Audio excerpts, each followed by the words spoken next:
नमस्कार दोस्तों, स्वागत है आप सभी का एग्रीकल्चर उनटो नॉलेज में। तो दोस्तों, आज हम जो आपके लिए लेकर आए हैं एक प्रैक्टिस सेट जो आपके यूपी कैटेट, आईसीआर, जेई और अदर एग्रीकल्चर के कंपटीशन एग्ज़ाम होते हैं, उनके लिए ये बहुत ही हेल्पफुल होने वाली है। तो दोस्तों, अगर आप भी यूपी कैटेट की तैयारी कर रहे हैं तो आप मेरे चैनल पर क्या है जुड़ जाइए और चैनल को क्या है सब्सक्राइब कर लीजिए, बेल आइकन दबा दीजिए, जिससे आने वाली हर एक वीडियो को नोटिफिकेशन आप तक क्या पहुंच जाए। तो दोस्तों, आज की जो हमारा प्रैक्टिस सेट है, तीसरा प्रैक्टिस सेट है। कौन सा? तीसरा प्रैक्टिस सेट है। ठीक है। तो उससे पहले मैंने 2 प्रैक्टिस सेट करा दिए हैं। अगर वो नहीं देखे तो आप एक बार जाकर यूट्यूब पर देख सकते हैं, प्लेलिस्ट में बनी हुई है, वहाँ से क्या आप जाकर देख सकते हैं। उससे पहले मैंने जूलॉजी और आपके जो बॉटनी के प्रैक्टिस सेट थे वो भी क्या करा रखे हैं, मिक्स कराकर उसकी भी क्या मैंने 7 क्लासें करा रखी हैं। तो दोस्तों, चलते हैं गैर टाइम वेस्ट करे आगे। तो सबसे पहला आज का हमारा जो प्रश्न है कौन सा है? 131। इससे पहले मैंने 130 प्रश्न क्या करा दिए हैं। कह रहा है कि खरबूजा, तरबूजा और ककड़ी उगाई जाती हैं। तो दोस्तों, खरबूजा और ककड़ी जो ज़्यादातर कौन सी भूमि में उगाई जाती हैं उसके बारे में पूछ रहा है इसमें। तो कौन सा है? ऑप्शन नंबर ए है हमारा, ऑप्शन नंबर ए है क्या हमारा रेतीली भूमि में, ऑप्शन नंबर बी है अम्लीय भूमि में, ऑप्शन नंबर सी है दोमट भूमि में, ऑप्शन नंबर डी है क्षारीय भूमि में। तो दोस्तों, इसका जो राइट आंसर हो जाएगा मैं आपको बता दूं, हम जो ज़्यादातर खरबूज तरबूज की ककड़ी की खेती करते हैं तो वो कब करते हैं? जायद में करते हैं। ये आपको क्या पता होना चाहिए। ओके। उसके बाद कब लगाते हैं? फरवरी मार्च का क्या महीना होता है इसका जायद का लगाने का, और किस जगह लगाते हैं? वो है हमारी ऑप्शन नंबर ए, यानी कि रेतीली भूमि, यानी कि जो गंगा के हमारे इलाके होते हैं उनमें क्या हम ग्रो करते हैं। ठीक है। अगला प्रश्न है 132। कह रहा है कि निम्न में से ऊसर भूमि की फसल है। दोस्तों, नीचे क्या है 4 ऑप्शन दे रखे हैं। कह रहा है कि इन चारों में से कौन सी क्या है? ऊसर भूमि। ठीक है। यानी कि ऊसर भूमि का मतलब होता है कि ऊसर भूमि की क्या है? फसल है। तो दोस्तों, ऑप्शन नंबर ए है कपास और जौ और धान, ऑप्शन नंबर बी है गेहूं, जौ, धान, मटर, ऑप्शन नंबर सी है कपास, आलू, ऑप्शन नंबर डी है उपयुक्त सभी। तो दोस्तों, इसका जो राइट आंसर हो जाएगा मैं आपको बता दूं, पहला यानी कि कपास और जौ जो है हमारे धान, ये ऊसर भूमि की क्या फसलें हैं। ऑप्शन नंबर ए राइट आंसर हो जाएगा। अगला प्रश्न है, कह रहा है कि दक्षिणी भारत की मुख्य तिलहनी फसल कौन सी है। तो दोस्तों, जो दक्षिणी भारत में ज़्यादातर क्या ग्रो की जाती है वो कौन सी फसल है? ऑप्शन नंबर ए मूंगफली, ऑप्शन नंबर बी तिल, ऑप्शन नंबर सी कुसुम, ऑप्शन नंबर डी सरसों। तो दोस्तों, हमारे दक्षिणी भारत में ग्रो की जाती है तो वो कौन सी है? ऑप्शन नंबर ए राइट आंसर हो जाएंगी मूंगफली। ओके। उसके बाद अगला प्रश्न कह रहा है कि मृदा आरक्षक फसलें हैं जो मृदा को क्या है आरक्षक करती हैं, वो कौन कौन सी फसलें जो मृदा का आरक्षक का मतलब होता है मिट्टी कटाव को रोकने का काम करती हैं। तो ऑप्शन नंबर ए है मूंग, ऑप्शन नंबर बी है बरसीम, ऑप्शन नंबर सी है सनई, या उपयुक्त सभी। तो दोस्तों, इसका जो राइट आंसर हो जाएगा उपयुक्त सभी राइट आंसर हो जाएगा। अगला प्रश्न है 135। कह रहा है कि रिचका, जिसे क्या और दूसरे नाम से लहसुन के फसल के नाम से क्या जाना जाता है, वो कैसी फसल है? ऑप्शन नंबर एक वर्षीय फसल है, ऑप्शन नंबर दो द्विवर्षीय फसल है, ऑप्शन नंबर सी बहुवर्षीय फसल है, ऑप्शन नंबर डी उपयुक्त सभी। तो दोस्तों, हमारी जो रिचका है वो कैसी फसल है? बहुवर्षीय फसल है, यानी कि option number C right answer हो जाएगा। उसके बाद अगला प्रश्न है 136। कौन सा है? 136। कह रहा है कि गेहूं की बोनी किस्म की बुवाई का मुख्य समय क्या है। दोस्तों, जब हम गेहूं की बोनी किस्म की बुवाई करते हैं तो उसका समय क्या है? नवंबर का द्वितीय पखवाड़ा, नवंबर का प्रथम पखवाड़ा, या अक्टूबर का द्वितीय पखवाड़ा, या डी है दिसंबर का प्रथम पखवाड़ा। तो दोस्तों, आपको पता होगी जब हम गेहूं की बोनी किस्म बोते हैं तो वो बोते हैं प्रथम में। ठीक है। Option number B right answer हो जाएगा। उसके बाद अगला प्रश्न है 137। प्रत्येक सिंचाई पर गेहूं की फसल को कितना गहरा पानी देना चाहिए। तो option number A 5 centimetre, option number B 3 centimetre, option number C 8 centimetre, option number D 2 centimetre. तो दोस्तों, आपको पता होगा जब हम क्या पानी की सिंचाई करते हैं गेहूं में तो कितना % क्या पानी देना चाहिए? तो ये देना चाहिए हमें कितना 5 सेंटीमीटर, और 5 सेंटीमीटर भी किस में देना चाहिए, धान में भी देना चाहिए। ओके, कितना धान में क्या 4 से 5 सेंटीमीटर पानी हर समय भरा हुआ रहना चाहिए। उसके बाद अगला प्रश्न है 138, कह रहा है कि गेहूं में पंक्ति से पंक्ति की दूरी रखनी चाहिए। दोस्तों जो गेहूं की पंक्ति से पंक्ति की दूरी होती है, इससे जो इसकी बीच की डिस्टेंस होती है वो कितनी रखनी चाहिए, 18 सेंटीमीटर, 22 सेंटीमीटर, 25 सेंटीमीटर या 30 सेंटीमीटर। तो दोस्तों इसका जो राइट आंसर हो जाएगा आपका कितना, 22 के आसपास क्या रखनी चाहिए, यानी कि option number B right answer हो जाएगा। अगला प्रश्न है, गेहूं की बुवाई दिसंबर के अंत में करने पर फसलों को किस विधि से बोना चाहिए। जब हम क्या है गेहूं की क्या दिसंबर के अंत में क्या फसल की बुवाई कर रहे हैं, तो कौन सा ऐसा यंत्र है जिससे हमें क्या करते हैं, ऑप्शन नंबर ए डिबलर के द्वारा, ऑप्शन नंबर बी छिड़काव विधि के द्वारा बोनी चाहिए, ऑप्शन नंबर सी कूण के द्वारा बोनी चाहिए, ऑप्शन नंबर डी रोपाई के करके बोनी चाहिए। तो दोस्तों आपको पता होगी हम जब क्या है दिसंबर के अंतिम समय पर बोते हैं तो किसके द्वारा बोनी चाहिए, option number C right answer है, कूण में क्या है बोनी चाहिए। ओके, उसके बाद अगला प्रश्न है 140, कह रहा है कि बीज की मात्रा कम होने पर या नया बीज होने पर गेहूं की बुवाई किस विधि से करनी चाहिए। तो option number a seed drill के द्वारा, ऑप्शन नंबर ई डिबलर के द्वारा, ऑप्शन नंबर सी कूड़ों के द्वारा, ऑप्शन नंबर डी छिड़काव विधि द्वारा। तो दोस्तों आपको पता होगी जब क्या है कोई भी क्या है बीज की मात्रा कम हो या नया सीड हम क्या अपने नई वैरायटी लेकर आए उसकी बुआई कर रहे हैं, तो उसकी बुआई हमें किससे, डिबलर से करनी चाहिए। इससे क्या है सब चीज़ मेंटेन होती है, केवल किसे छोड़कर, सीड की डिस्टेंस को छोड़कर। ओके, रो से रो और पंक्ति से पंक्ति की दूरी क्या मेंटेन होती है, और प्लांट से प्लांट की दूरी मेंटेन नहीं होती। उसके बाद अगला प्रश्न है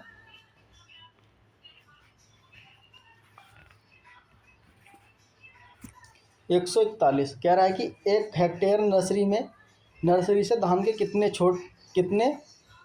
क्षेत्रफल की रोपाई की जा सकती है। 10,000 हेक्टेयर की, 15 हेक्टेयर की, ऑप्शन नंबर सी 25 हेक्टेयर की, ऑप्शन नंबर डी 30 हेक्टेयर की। तो आपको पता होगा जब हम 1 हेक्टेयर में क्या धान की नर्सरी तैयार कर देते हैं तो 15 हेक्टेयर क्या हम बो सकते हैं। Option number B right answer हो जाएगा। अगला प्रश्न है 142, कह रहा है कि धान की बुवाई के लिए किस महीने में नर्सरी डालनी चाहिए। तो ऑप्शन नंबर ए अप्रैल में, ऑप्शन नंबर बी जून में, ऑप्शन नंबर सी जुलाई में, ऑप्शन नंबर डी दिसंबर में। तो इसकी जो हम नर्सरी डालते हैं वो कब डालते हैं दोस्तों, तो वो डालते हैं हम क्या जून में। ठीक है, कब डालते हैं, जून में। जुलाई में क्या ट्रांसप्लांटिंग कर देते हैं। उसके बाद अगला प्रश्न है 143, कह रहा है कि धान की भीगी विधि में प्रति 10 वर्ग मीटर क्षेत्रफल के लिए बीज की मात्रा कितनी होनी चाहिए। तो ऑप्शन नंबर है 200 ग्राम, ऑप्शन नंबर बी 500 ग्राम, ऑप्शन नंबर सी 700 ग्राम, ऑप्शन नंबर डी 112 ग्राम। तो दोस्तों जब हम क्या भीगी विधि से क्या बोते हैं तो उसके लिए कितनी रखते हैं हम, option number C right answer हो जाएगा 700 ग्राम। अगला प्रश्न है 144, कह रहा है कि अधिक वर्षा वाले क्षेत्रों में धान की पौध की तैयार करने के लिए कौन सी विधि अपनाई जाती है।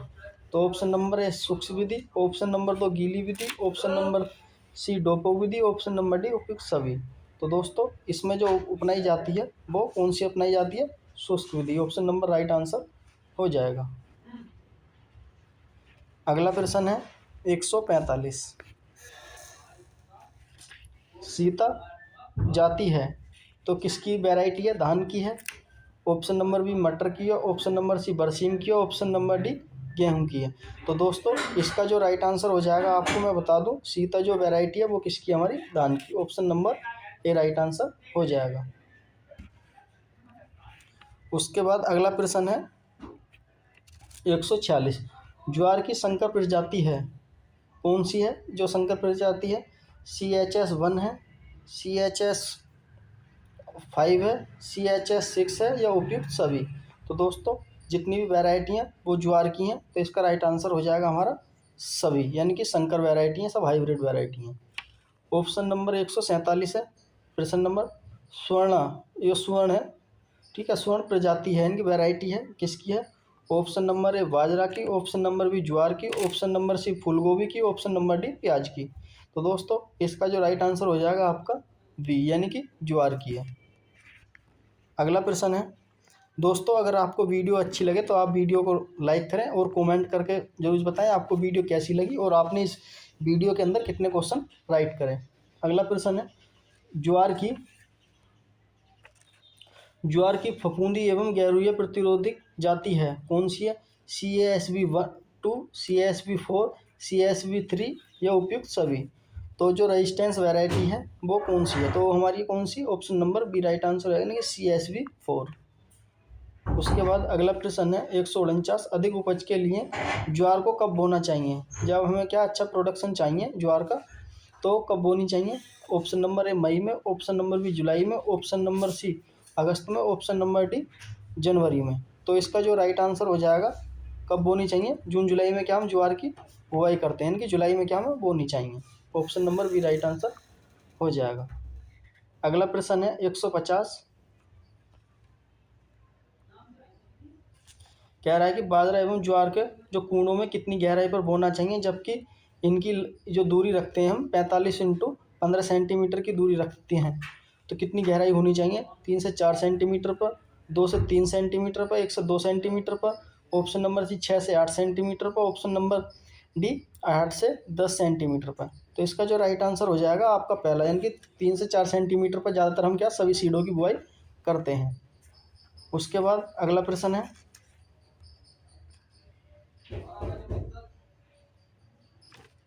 चूने की देसी जातियों के लिए बीज मात्रा प्रति हेक्टेयर क्या है? चने की, सही है, सॉरी, चने की देसी जो जाति होती है उसकी वैरायटी है, उसके लिए कितनी प्रति हेक्टेयर बीज मात्रा है, जबकि काबुली चने की बीज मात्रा कितनी रखते हैं हम? 100 से 125 किलोग्राम रखते हैं। तो option number A 80 kilogram, option number B 60 kilogram, option number C 100 KG, option number D 125 KG. तो इसका जो राइट आंसर हो जाएगा आपका 80 केजी, यानी कि राइट ऑप्शन ए हो जाएगा। दोस्तों ऐसे प्रश्न मैं इस वजह से लाता हूँ क्योंकि देखो आपको काबुली चने की क्या इससे वैरायटी पता लग गई और काबुली की और देसी की दोनों की पता लग गई, ठीक है। इसलिए क्या है ऐसे ही क्वेश्चन क्या ज़्यादातर पूछे जाते हैं एग्जाम में भी। अगला है 152, चने की फसलें एक 15 से 20 सेंटीमीटर ऊंचाई पर क्या जो हो जाती हैं उसका क्या शीश तोड़ने की क्रिया को क्या कहते हैं? जब चने की क्या है 15 से 20 सेंटीमीटर हाइट हो जाती है, जो ऊपर की क्या जो ब्रांच होती है उन्हें हटाने की क्रिया को क्या कहते हैं? निपिंग कहते हैं ऑप्शन नंबर ए में, ऑप्शन नंबर बी कटिंग कहते हैं, ऑप्शन बी टेस्लिंग कहते हैं, ऑप्शन नंबर डी उपयुक्त कोई नहीं। तो इसका जो राइट आंसर हो जाएगा निपिंग, यानी कि निपिंग कहलाती है। टेस्लिंग किस में करते हैं हम? ये करते हैं किस में हम? टेस्लिंग मक्का में। उसके बाद अगला प्रश्न है 153, काबुली चने की पैदावार प्रति हेक्टेयर क्या होती है? जो काबुली चना है उसकी यील्ड कितनी है पर हेक्टेयर? 12 से 15 कुंटल, ऑप्शन नंबर 20 से 25 कुंटल, ऑप्शन नंबर सी 5 से 8 कुंटल, ऑप्शन नंबर डी 35 से 40 कुंटल। तो इसका जो राइट आंसर हो जाएगा आपका ऑप्शन नंबर ए, यानी कि 12 से 15 कुंटल। उसके बाद अगला प्रश्न है विश्व में तंबाकू का सबसे अधिक, विश्व में जो है सबसे ज़्यादा तंबाकू जो अधिक पैदा किया जाता है वो कहाँ किया जाता है? तो दोस्तों इसका जो राइट आंसर होएगा option number A Bharat, option number B संयुक्त राज्य अमेरिका, ऑप्शन नंबर सोवियत संघ, यूनाइटेड स्टेट वो, या ऑप्शन नंबर डी जापान। तो आपको पता होगी सबसे ज़्यादा तंबाकू की खेती की जाती है संयुक्त राज्य अमेरिका के अंदर क्या की जाती है। उसके बाद अगला प्रश्न है 155, कितना? 155 कह रहा है कि तंबाकू के लिए भूमि का पीएच मान होना चाहिए, कितना होना चाहिए? ऑप्शन नंबर है 5 से 6, ऑप्शन नंबर बी 3 से 4, ऑप्शन नंबर सी 8 से 9, ऑप्शन नंबर डी 10 से ऊपर। तंबाकू की हम कल्टीवेशन करते हैं उसके लिए पीएच मान कितना रखते हैं? ऑप्शन नंबर ए, यानी कि 5 से 6। अगला प्रश्न है कैल्शियम अमोनाइड कौन सा? कह रहा है कि कैल्शियम अमोनियम नाइट्रेट में नाइट्रोजन की मात्रा कितनी होती है? Option number A 18, option number B 30%, option number C 25%, option number D 46%। तो इसका जो राइट आंसर हो जाएगा आपका सी, यानी कि 25%। उसके बाद अगला प्रश्न है 157, कह रहा है कि कार्बोहाइड्रेट का विघटन करते हैं। ऑप्शन नंबर ए केवल वायुमंडलीय जीव करते हैं, केवल अवायवीय जीवाणु करते हैं, या ऑप्शन नंबर सी दोनों प्रकार के जीवाणु करते हैं, या ऑप्शन नंबर डी एक्टोनोमाइजीसिया करते हैं। तो दोस्तों इसका जो राइट आंसर हो जाएगा आपका दोनों प्रकार के जीव करते हैं, यानी कि कौन कौन से? केवल वायवीय और अवायवीय, ठीक है, ऊपर वाले। उसके बाद अगला प्रश्न है 158 अवायवीय जीवाणु होते हैं, वो कौन कौन से हैं? अवायवीय जीवाणु एजोटाबैक्टर प्रजाति वाले, फास्च्यूरियांतम प्रजाति वाले, राइजोबियम वाले, या उपयुक्त में से कोई नहीं। तो इसका जो राइट आंसर हो जाएगा option number B right answer हो जाएगा। अगला प्रश्न है 159, कह रहा है कि वह उर्वरक जो घोल के रूप में क्या छिड़काव किया जाता है, ऐसे उर्वरक जिनका क्या घोल के रूप में छिड़काव करते हैं वो कौन कौन से हैं? Option number A potash, option number B urea, option number C ammonium sulphate, option number D DAP. तो आपको पता होगा ज़्यादातर हम क्या किसका उपयोग करते हैं? यूरिया करते हैं घोल के रूप में, स्प्रे करने के रूप में। ठीक, option number B right answer हो जाएगा। अगला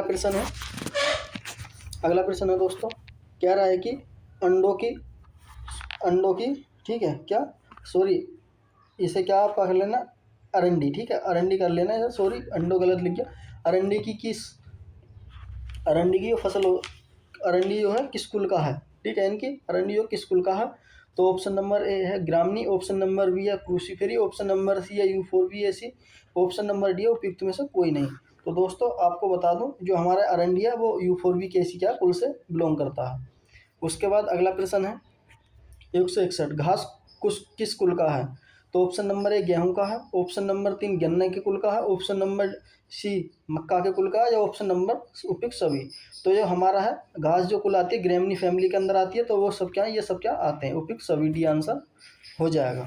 अगला प्रश्न है 162, कह रहा है कि शुष्क खेती वह वहाँ करते हैं जहाँ पर क्या वर्षा कितने सेंटीमीटर खेती कम वर्षा होती है?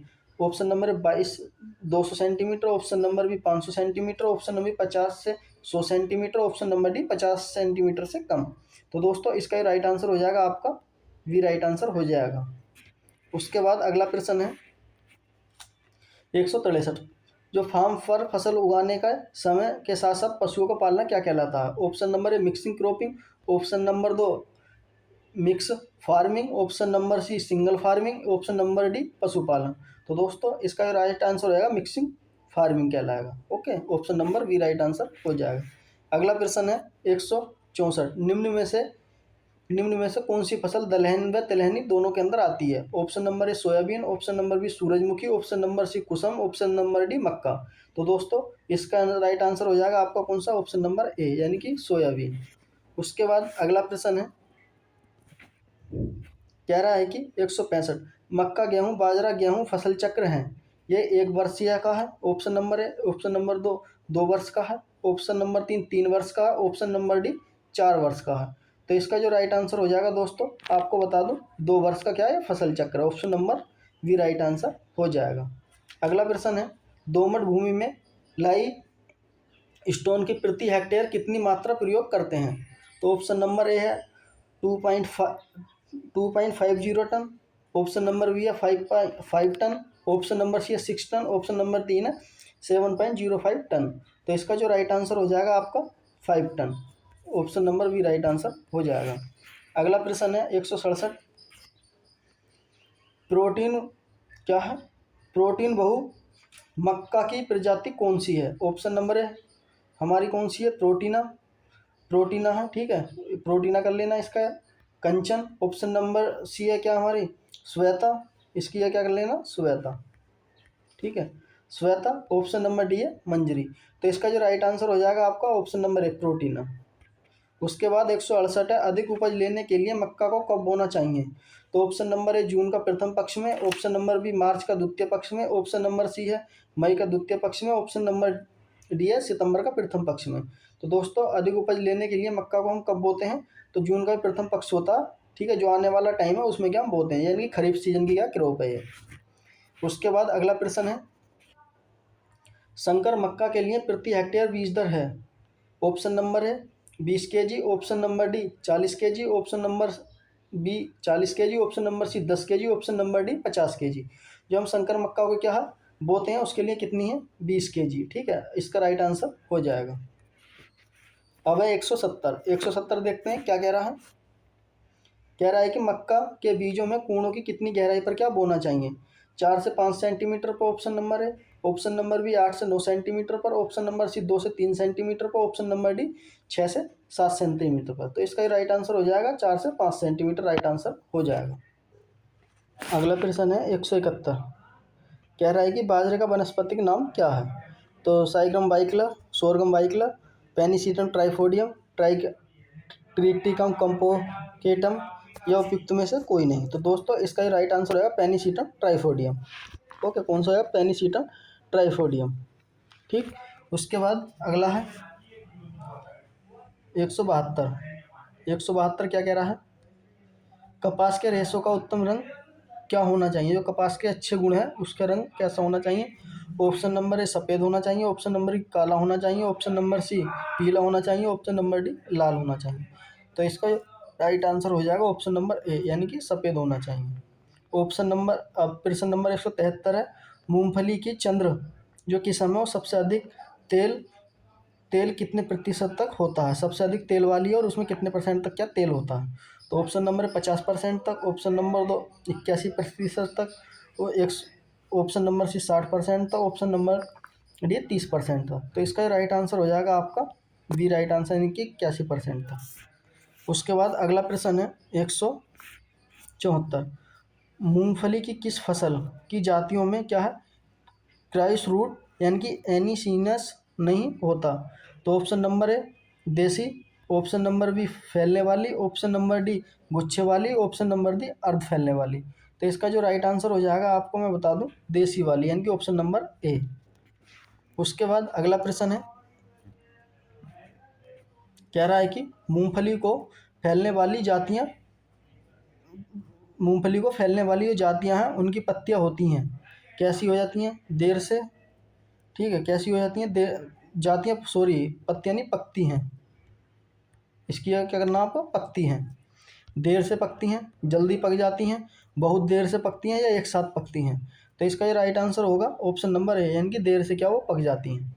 ऑप्शन नंबर 176 है, मूंगफली की ज्योति किस्म कहाँ के लिए क्या अनुकूल है या अनुमोदित है?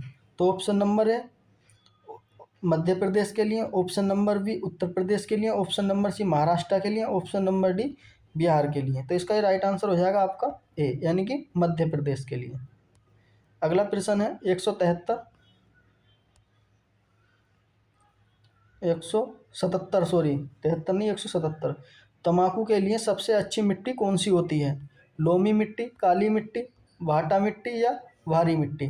तो इसका जो राइट आंसर हो जाएगा आपको मैं कौन सा हो जाएगा इसका राइट आंसर? कपास के लिए, तम्बाकू के लिए कौन सी मिट्टी सबसे अच्छी है? तो इसके लिए कैसी है हमारी? लोमी मिट्टी। राइट आंसर हो जाएगा काली मिट्टी, किसके लिए? कपास के लिए। उसके बाद अगला प्रश्न है 178, केंद्रीय तम्बाकू शोध संस्थान कहाँ पर है? राजमुंद्री में है ऑप्शन नंबर ए, ऑप्शन नंबर ई कटक में है, ऑप्शन नंबर सी दिल्ली में, ऑप्शन नंबर वी क्या शिमला। ठीक है, तो ये कहाँ पर है? राजमुंद्री, ऑप्शन नंबर ए। शिमला में क्या हमारा? CPR है, सेंट्रल पोटैटो रिसर्च इंस्टीट्यूट। उसके बाद अगला प्रश्न है, हुक्का तम्बाकू की कौन सी प्रजाति है? ऑप्शन नंबर ए गोभी, option number 3 Bhagyalakshmi, option number B Bhagyalakshmi, option number C Bhavani special, option number D कुर्चा। तो इसका राइट आंसर हो जाएगा आपका गोभी, यानी कि राइट आंसर हो जाएगा। उसके बाद अगला प्रश्न है 180, भाग्यलक्ष्मी किसकी प्रजाति है? ऑप्शन नंबर ए खाने वाले तम्बाकू की, ऑप्शन नंबर बी है कौन सा हमारा? चिरूटा तम्बाकू की, ऑप्शन नंबर सी है हुक्का तम्बाकू की, ऑप्शन नंबर डी है सिगरेट तम्बाकू की। तो ये कैसे है हमारे? खाने वाले तम्बाकू की, ऑप्शन नंबर ए राइट आंसर हो जाएगा। अगला प्रश्न है, कह रहा है कि 180, 181 हाई टपिंग किस में करते हैं? ऑप्शन नंबर ए सिगरेट में, ऑप्शन नंबर डी हुक्का में, ऑप्शन नंबर बी हुक्का में, ऑप्शन नंबर सी बीड़ी में, ऑप्शन नंबर डी सिगार में। तो इसका जो राइट आंसर हो जाएगा आपको मैं बता दूं वो हम करते हैं सिगरेट में, ऑप्शन नंबर ए राइट आंसर हो जाएगा। अगला प्रश्न है 182, कह रहा है कि मूंगफली की खली में फास्फोरस की कितनी प्रतिशत मात्रा होती है? तो इसका जो राइट आंसर हो जाएगा option number A 4.4%, option number 7.4%, option number 1.5%, option number C 1.3%, option number D 2.5%। तो इसका राइट आंसर और आपका वी राइट आंसर हो जाएगा। 183 कह रहा है कि किस फसल में गोबर में नाइट्रोजन की मात्रा सबसे अधिक पाई जाती है, यानी कि ऐसा कौन सा पशु है जिसके गोबर में सबसे ज़्यादा क्या नाइट्रोजन की मात्रा पाई जाती है। ऑप्शन नंबर ए भेड़ में, ऑप्शन नंबर बी घोड़े में, ऑप्शन नंबर सी गाय में, ऑप्शन नंबर डी हाथी के। तो दोस्तों इसका राइट आंसर हो जाएगा आपका ए। ठीक है, यानी कि भेड़ बकरी का जो होता है उसमें नाइट्रोजन की मात्रा सबसे ज़्यादा होती है। उसके बाद अगला प्रश्न है 184 कह रहा है कि वेसिका स्लेगा का प्रयोग करते हैं तो हम कब करना चाहिए, क्या है, कैसा है, इसके बारे में क्या, बुआई से पहले कर देना चाहिए, बुआई के समय कर देना चाहिए, कटाई के समय कर देना चाहिए, बुआई के बाद करना चाहिए। तो इसका जो राइट आंसर हो जाएगा दोस्तों 184 का बुआई से पहले क्या कर देना चाहिए, ऑप्शन नंबर ए राइट आंसर हो जाएगा। अगला प्रश्न है कह रहा है कि जैवक के अपघटन के समय निम्न में से कौन सा सहायक होता है। तो ऑप्शन नंबर है प्रोटोजोआ, ऑप्शन नंबर बी शैवाल, ऑप्शन नंबर डी कवक, ऑप्शन नंबर सी कवक, ऑप्शन नंबर डी जीवाणु। तो इसका जो राइट आंसर हो जाएगा आपको प्रोटोजोआ, यानी कि ऑप्शन नंबर ए राइट आंसर हो जाएगा। उसके बाद 186 मक्का गन्ना गेहूं मेडी फसल चक्र है, कैसा फसल चक्र है उसके बारे में पूछ रहा है। 1 वर्ष का है, ऑप्शन नंबर बी 2 वर्ष का, ऑप्शन नंबर 3 वर्ष का, ऑप्शन नंबर डी 4 वर्ष का। तो इसका राइट आंसर हो जाएगा 3 वर्ष का। ठीक। उसके बाद 187 रक्षक फसलें हैं, ऑप्शन नंबर ए पटसन, ऑप्शन नंबर बी अड़हर, ऑप्शन नंबर सी अरंडी, ऑप्शन नंबर डी उपयुक्त सभी। तो रक्षक फसलें कौन सी हमारी, उपयुक्त सभी। ठीक है, इसका राइट आंसर सभी हो जाएगा। ऑप्शन नंबर 188 सोलेनेसी फैमिली की फसल है। तो दोस्तों ऑप्शन नंबर ए आलू, ऑप्शन नंबर 3 तंबाकू, ऑप्शन नंबर सी बी तंबाकू, ऑप्शन नंबर सी बैंगन, ऑप्शन नंबर डी उपयुक्त सभी। तो इसका राइट आंसर हो जाएगा सभी। सभी क्या सोलेनेसी फैमिली के अंदर आती हैं। उसके बाद अगला प्रश्न है 189 गहरी जड़ें वाली फसलों के बाद हमेशा किस फसल को क्या बोना चाहिए। जो कम गहरी वाली हो उनके लिए दलहनी फसलों को बोना चाहिए, तिलहनी फसलों को बोलना चाहिए, उपयुक्त में से कोई नहीं। तो दोस्तों हमें क्या है, उतली जड़ वाली होती है गहरी, अगर एक बार बो दी है तो उन्हें क्या हम बोना चाहिए, इनके ऑप्शन नंबर ए राइट आंसर हो जाएगा। उसके बाद अगला प्रश्न है 191 कौन सा 190 सॉरी 190 कह रहा है कि एक वर्ष में एक ही खेत में दो या दो से अधिक फसल उगाने को क्या कहा जाता है। मल्टीपल क्रॉपिंग कहलाता है, option number relay cropping, option number C mixing cropping, option number D inter cropping. तो इसका जो मल्टीपल क्या क्रॉपिंग कहलाता है, एक फसल में क्या दो या दो से अधिक क्या एक वर्ष में क्या खेती ले लेते हैं। उसके बाद 191 ओराइजा सैटाइवा निम्नलिखित में से किस फसल का बोटनिकल नेम है, यानी कि वानस्पतिक नाम है। तो ऑप्शन नंबर ए ज्वार का, ऑप्शन नंबर बी धान का, ऑप्शन नंबर सी मक्का का, ऑप्शन नंबर डी चने का। तो इसका राइट आंसर हो जाएगा ओराइजा सैटाइवा जो हमारे किसका धान का है। उसके बाद अगला प्रश्न है 152 कह रहा है कि भारत में कौन सी फसल सबसे अधिक क्षेत्रफल पर क्या उगाई जाती है या क्षेत्रफल पर है। तो ऑप्शन नंबर ए गन्ना, ऑप्शन नंबर बी धान, ऑप्शन नंबर सी गेहूं, ऑप्शन नंबर डी आलू। तो इसका ये राइट आंसर हो जाएगा आपका क्या है, भारत में कौन सी फसल सबसे अधिक क्षेत्रफल पर है। तो option number C right answer हो जाएगा। उसके बाद अगला प्रश्न है 193 विश्व के समस्त चावल उत्पादन का कितने प्रतिशत भाग में भारत में क्या पैदा होता है।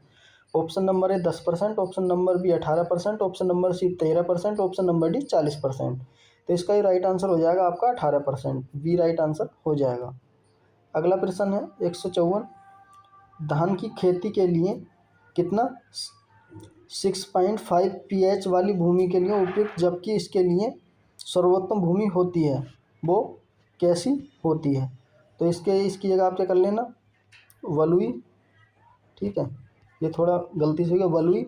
उसके बाद भारी मटियारा या अम्लीय, इसकी जगह क्या करना आपको अम्लीय। तो इसका ही राइट आंसर हो जाएगा भारी दोमट। ठीक है, जिससे क्या उसकी पानी की अच्छी धारण क्षमता हो सके, पानी अच्छी तरह से रुक सके।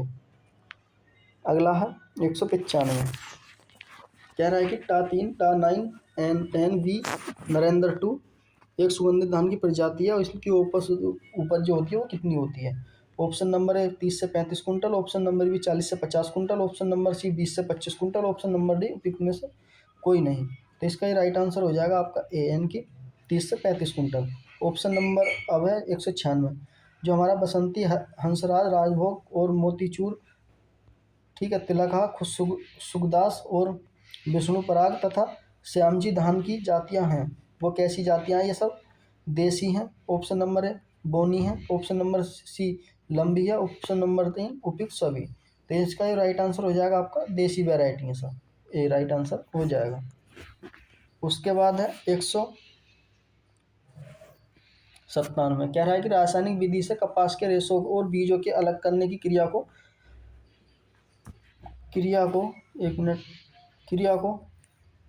करने के लिए किसका प्रयोग करते हैं?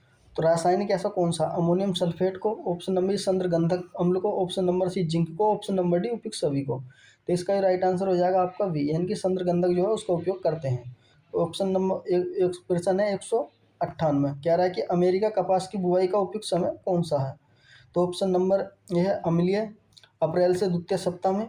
ऑप्शन नंबर बी है मार्च में। ऑप्शन नंबर सी है मई तीसरे सप्ताह में। ऑप्शन नंबर डी है अगस्त में। तो इसका जो राइट आंसर हो जाएगा दोस्तों पहला, यानी कि अप्रैल का द्वितीय सप्ताह होता है उसमें। उसके बाद अगला प्रश्न है 199, कपास में नमी की सबसे अधिक आवश्यकता होती है। तो दोस्तों कपास में सबसे अधिक नमी की आवश्यकता होती है किस समय होती है? ऑप्शन नंबर ए जमाव के समय। ऑप्शन नंबर बी फूल निकलते समय। ऑप्शन नंबर सी गोलर के बनते समय। ऑप्शन नंबर डी उपयुक्त सभी। तो इसका राइट आंसर सभी में।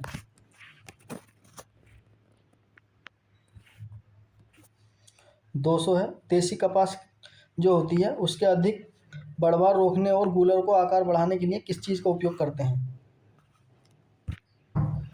तो ऑप्शन नंबर डी है हमारा क्या साइकोसील। ऑप्शन नंबर ब्रेसिकल। ऑप्शन नंबर स्टेप्टोसाइकिनल। ऑप्शन नंबर डी है उपयुक्त सभी। तो इसका ही राइट आंसर हो जाएगा साइकोसिल ए। ऑप्शन नंबर एक प्रश्न नंबर 101 है, शरदकालीन गन्ना की अपेक्षा बसंतकालीन गन्ना में क्या सबसे अधिक क्या है उर्वरक देते हैं, ऐसा क्यों? कम, अधिक, बराबर या उपयुक्त सभी? उपयुक्त में से कोई नहीं, तो अधिक क्या हम देते हैं। उसके बाद अगला प्रश्न है 102, गन्ने में सिंचाई कितनी गहराई पर करनी चाहिए? तो ऑप्शन नंबर है 8 से 10 सेंटीमीटर पर। ऑप्शन नंबर भी 5 सेंटीमीटर पर। ऑप्शन नंबर सी 4 से 5 सेंटीमीटर। उपयुक्त में से कोई नहीं। तो इसका ये राइट आंसर हो जाएगा आपका 5 से 6 सेंटीमीटर पर। ऑप्शन नंबर भी राइट आंसर हो जाएगा।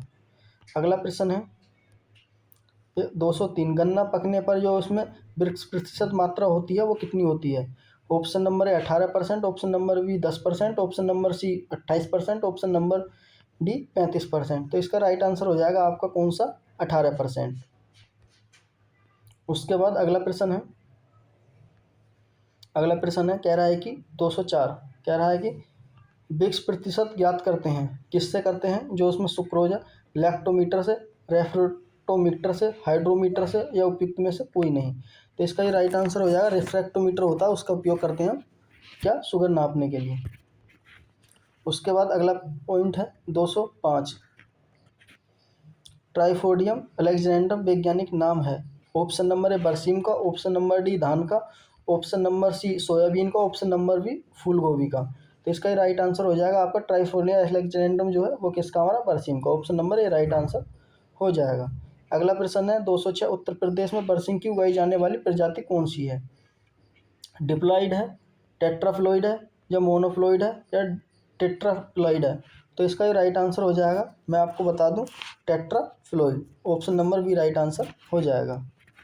उसके बाद अगला है 207, कह रहा है कि बरसीम की IGFRIS 99 जाति का दूसरा नाम क्या है? ऑप्शन नंबर ए वार्ड है। ऑप्शन नंबर बी मिक्स कवि है। ऑप्शन नंबर टी 678 है। और ऑप्शन नंबर डी है उपयुक्त में से कोई नहीं। तो इसका जो राइट आंसर हो जाएगा आपका राइट आंसर ए वार्ड। उसके बाद अगला है बरसीम में टेट्राफ्लोइड एवं डिफ्लोइड जाति को मिलाने पर बोलना चाहिए तो इसका अनुपात कितना रखते हैं? 2:1, 2:4, 1:1 या 1:4? तो इसका जो राइट आंसर हो जाएगा आपका 2:1 रखते हैं। उसके बाद अगला प्रश्न है 209, कह रहा है कि अड़हर की जो अगेती जाति है वो कौन सी है? तो ऑप्शन नंबर है टाटा 1, टाटा 21, टाटा 7, टाटा 17 या उपयुक्त में से कोई नहीं।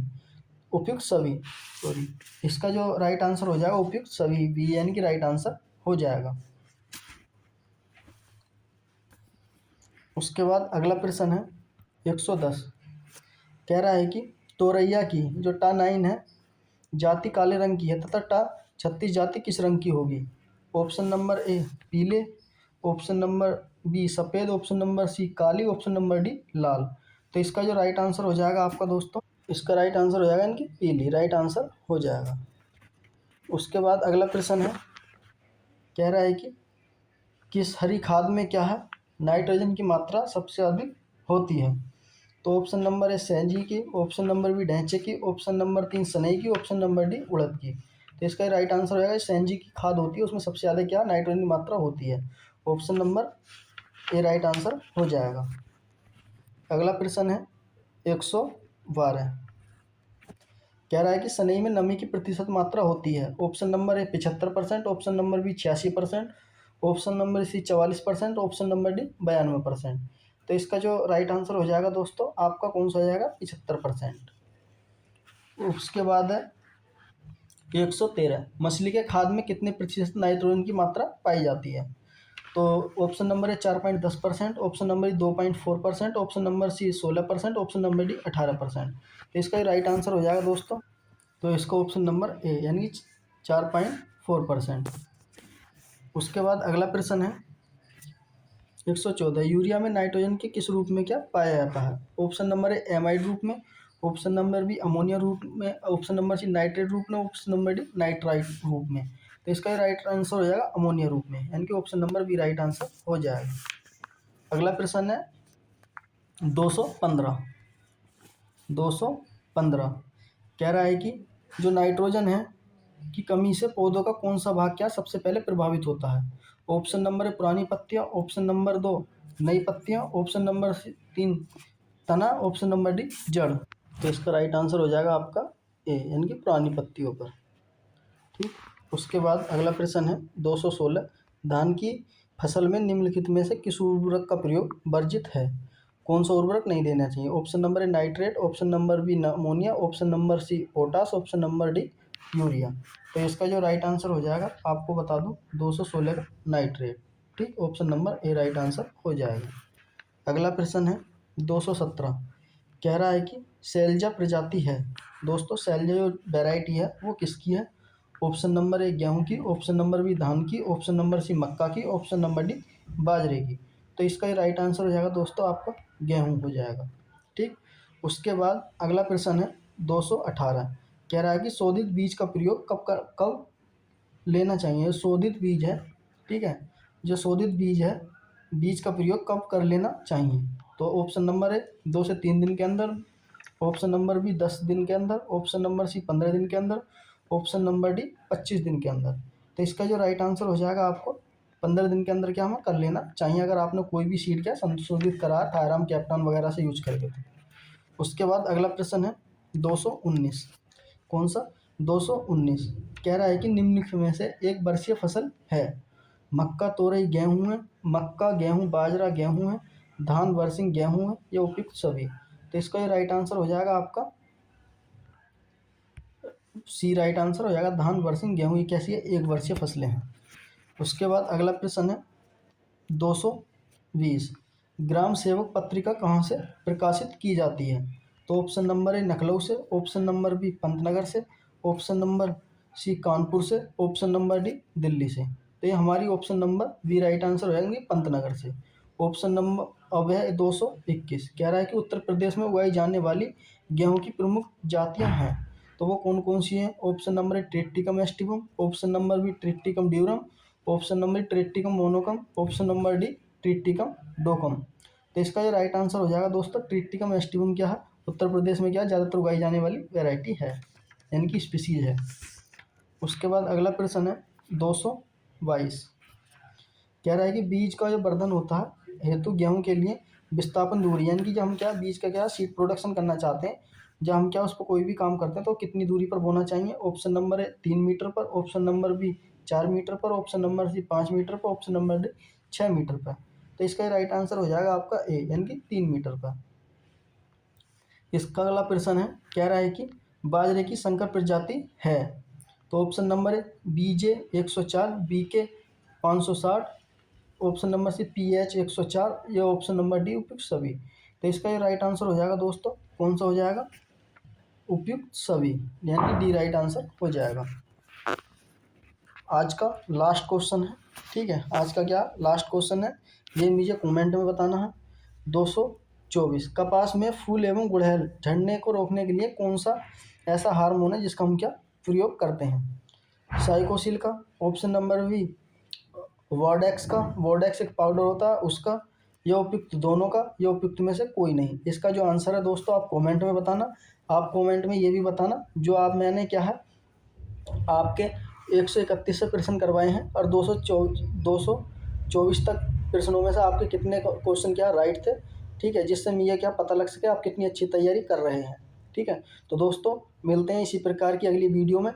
तो दोस्तों इसी प्रकार आप क्या है मुझे अपना सपोर्ट बनाए रखें और अपने इस चैनल को क्या दोस्तों तक ज़्यादा से ज़्यादा शेयर करें। अगर आपको इसकी PDF चाहिए तो मैं आपको बता दूं, आपको अगर इसकी PDF चाहिए तो आप इस दिए गए नंबर पर क्या है मुझे मैसेज करें। फ्री ऑफ कॉस्ट जितने भी नोट्स हैं आपको यूपी कैटेट ICR से जितने भी रिलेटेड हैं वो आपको फ्री ऑफ कॉस्ट क्या मिल जाएंगे।